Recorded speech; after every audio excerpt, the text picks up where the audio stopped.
announcing the arrival of Venerable Dr. K.Dhammananda. Please rise.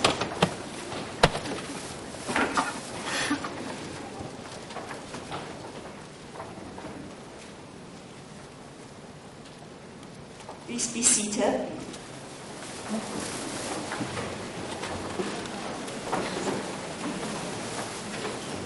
Thank you, Brother Daniel Liu, for the lovely songs.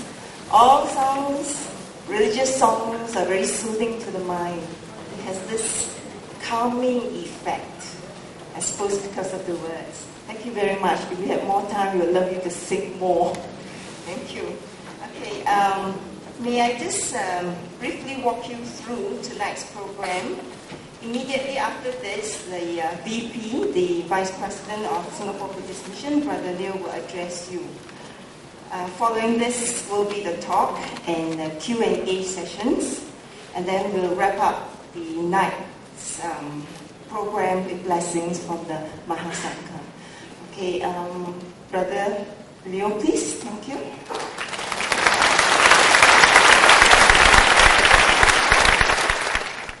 Thank you, Sister Kema. A very good evening, venerable sirs and friends in the Dhamma. This evening, on behalf of Singapore Buddhist Mission, I would like to extend a warm welcome to all of you. And thank you for being with us.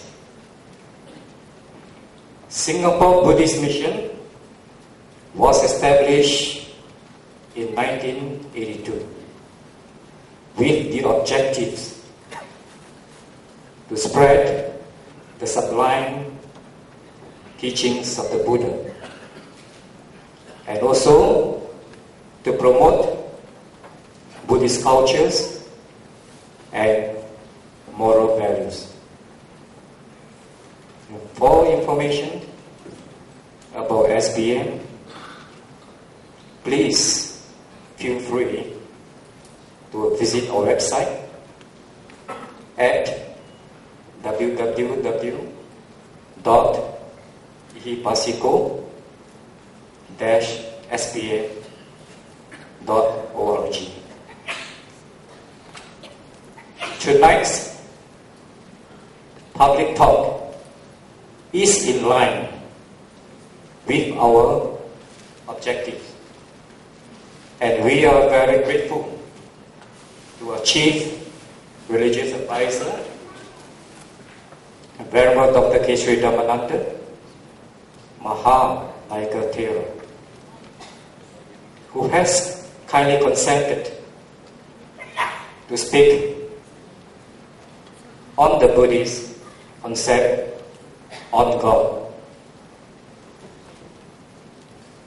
Tonight is a rare opportunity for all of us to learn and benefit from the speaker, Venerable Dr. K.Dhammananda, who is a household name in the Buddhist world. Finally, I would like to thank our resident monk, Venerable Dhammika,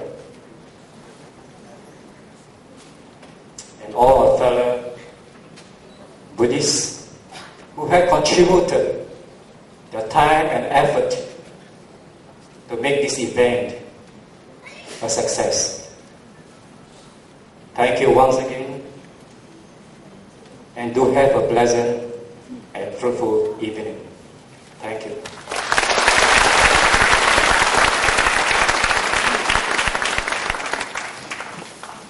Thank you, Brother Liu.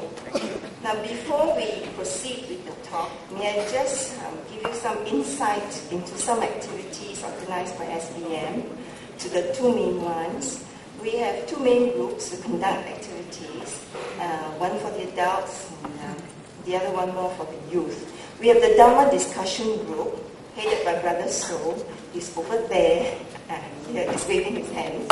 Okay. This would be of interest to all of you because in the sessions they hold, they learn how to apply the teachings of the Buddha in their daily lives and also how to solve problems close to their hearts. I think if you attend, you will emerge a happier person, more confident, and you see your problems in a different perspective. Okay? Now the youth group also organizes fun-filled activities, and the youths who join their activities acquire very good values that will actually help them meet the challenges in life. And also, just a reminder that you all have your feedback forms, okay? Please do fill it up, and then either you drop it at the entrance there, or give it to any of the ushers there, okay? Right.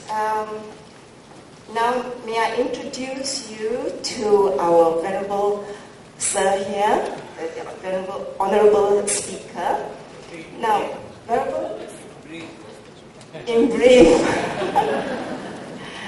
He is a very, very humble person. He doesn't want me to tell you all the nice things, but I have lots and lots of nice things that I wish to tell you. But he tells me don't talk so much about him. Okay, now he's a respected leader of the Buddhist community, and he's recognized for his efforts in fostering greater interfaith dialogue and understanding.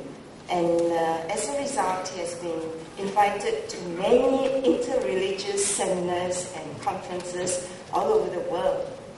He's also a prolific writer with well over 74 publications in his name, some of which were translated into different languages by request. Okay? And so we are really indeed very honored and very, very proud that he's here tonight to give his talk. Venerable Sir, Buddhist Concept on God.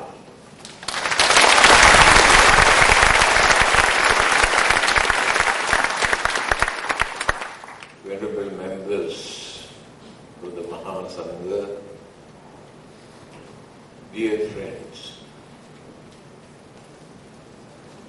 thank you very much for having invited me once again to give a religious talk here by the Singapore Buddhist Mission.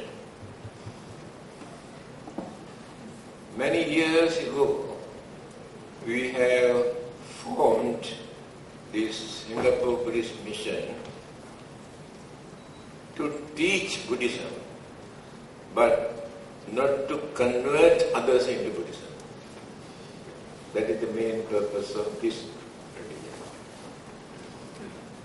I have been working in Malaysia for the last 51 years to promote Buddhism. But I have not converted even one man into Buddhism. What a failure.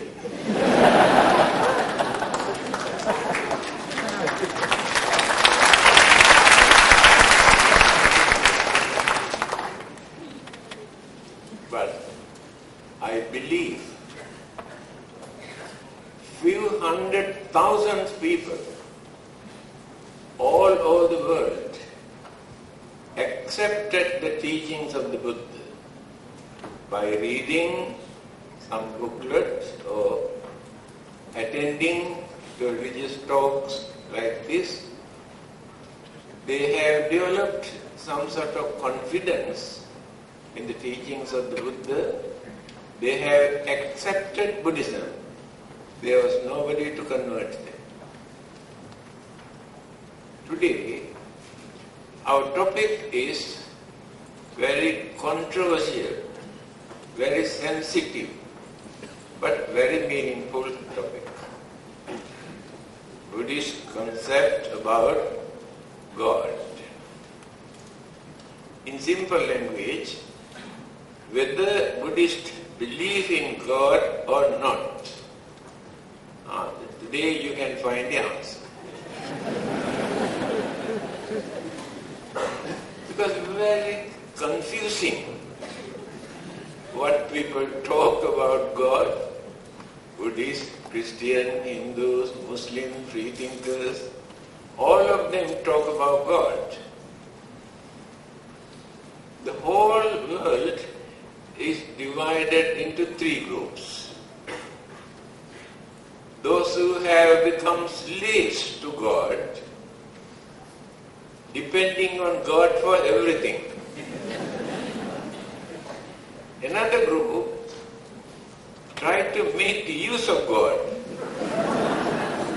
asking, expressing their grievances and problems and troubles and difficulties. They try to make use of God. And some modern intellectuals completely ignored the concept of God. To them, there is no such concept or belief in reality. There is a God in this world. These are the three groups. Now what is the Buddhist? Whether they have belonged to first group or second group or third group. Recently, I was invited to give a talk in International Islamic University. After my talk, one student asked, why Buddhists do not believe in God? They asked, who told you Buddhists do not believe in God? You are wrong. Buddhist concept on God is different. Not like Christians, Muslims, Hindus and others. They have their own concept on God. Last January, I went to Cambodia to attend a World Buddhist Conference. Before that, Cambodian government, education department made an announcement, appeared in the local newspaper also here. Since Cambodia is predominantly a Buddhist country, they are going to remove the word God from their textbook. I went to attend this conference. I told Cambodia, you have done a lot of damages to Buddhism. Introduce them as anti-God.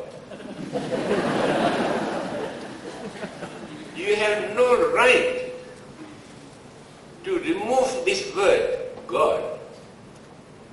They have no right to say there is no God from the Buddhist point of view. How are you going to work with Christians, Muslims, Hindus and others who believe in God if you are anti-God? So they had to reduce their feeling. I think they reconsider that mistake they have done. Now let us refer to the Buddha. In his 45 years teaching, is there any place where Buddha has said, there is no God? No one can find that. Buddha has never uttered such word. There is no God. Somebody came and asked this question. Have we got anything to prove the existence of God? The way how the Buddha answered is this. to disprove the existence of God. This is the Buddha's attitude toward God. When the Buddha appeared in India, more than 2,500 years ago, do you know how many gods were there in India at that time? 33 millions. The whole day and night, without working, what they were doing? Worshipping, praying, offering, chanting in the name of God. When the Buddha appeared, he explained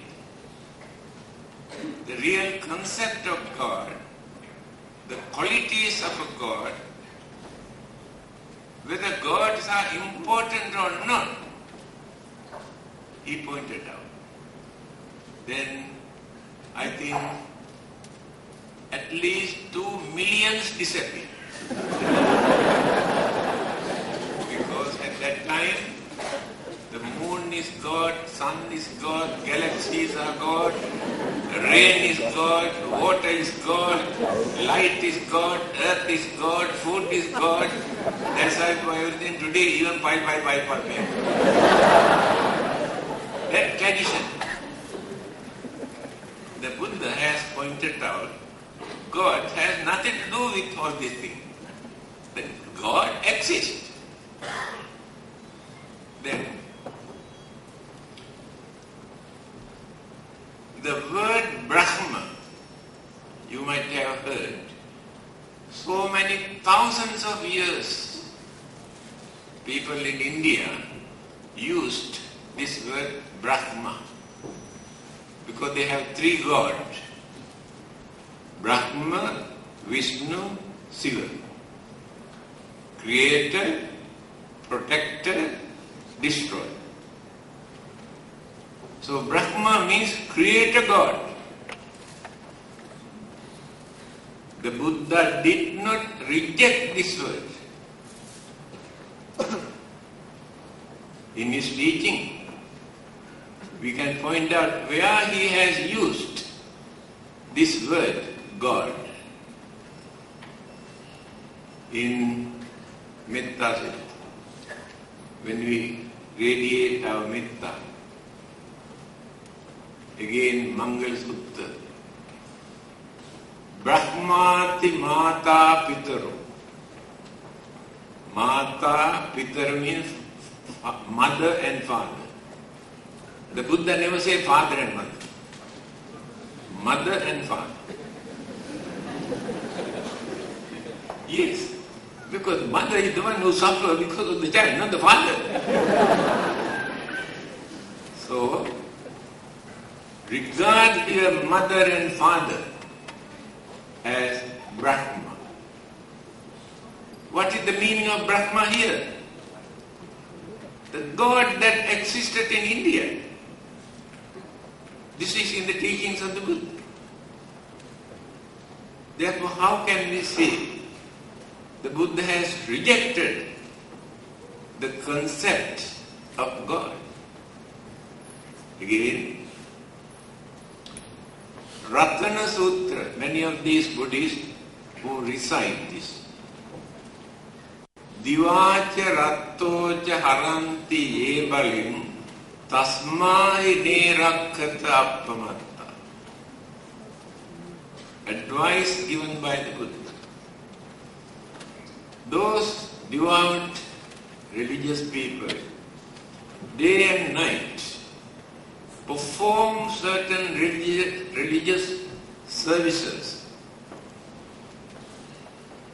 After that, they remember the God and invite the gods of Devas to share the happiness that they gained.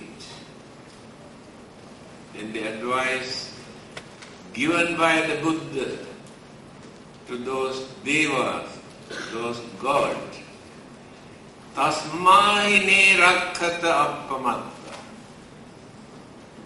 Therefore, it is your duty to protect, keep an eye on those devotees who remember you, who invited you to share the happiness of the merits that they gave. This is the sayings of the Buddha. Again, Devatanu kampito poso sada bhadrani passati. I am giving this quotation directly from the teachings of the Buddha for you to understand the Buddhist attitude towards God. If you try to invite the Devas, to communicate the Devas, Devas always keep an eye on you for your protection and for you to avoid misfortune, accident, because you get the support from the Devas. This is the Buddhist attitude towards God. Now let us analyze the meaning of this word God. The followers of many religions believe that God created this world. That God protects this world. And one day God will destroy this world. The Buddha rejected this. World was not created by the Buddha.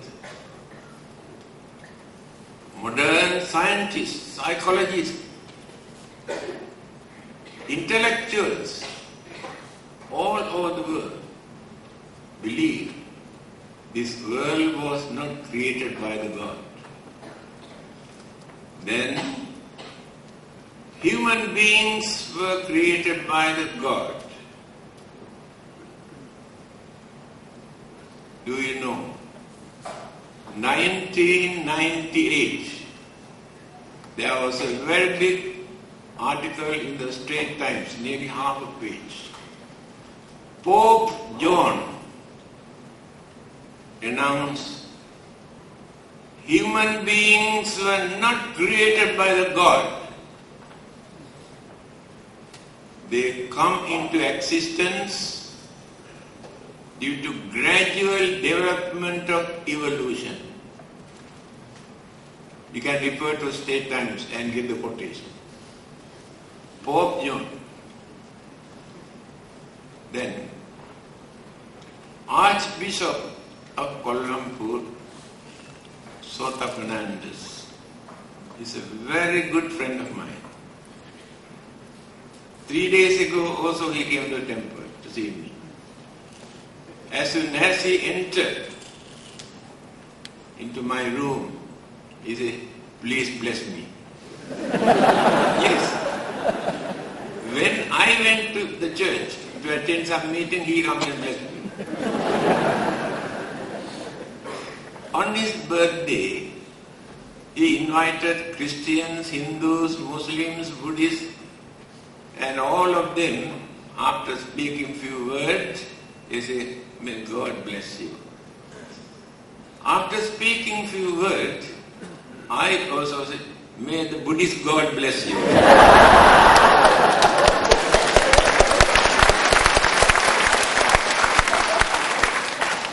Because I have no right to other God to come and bless him.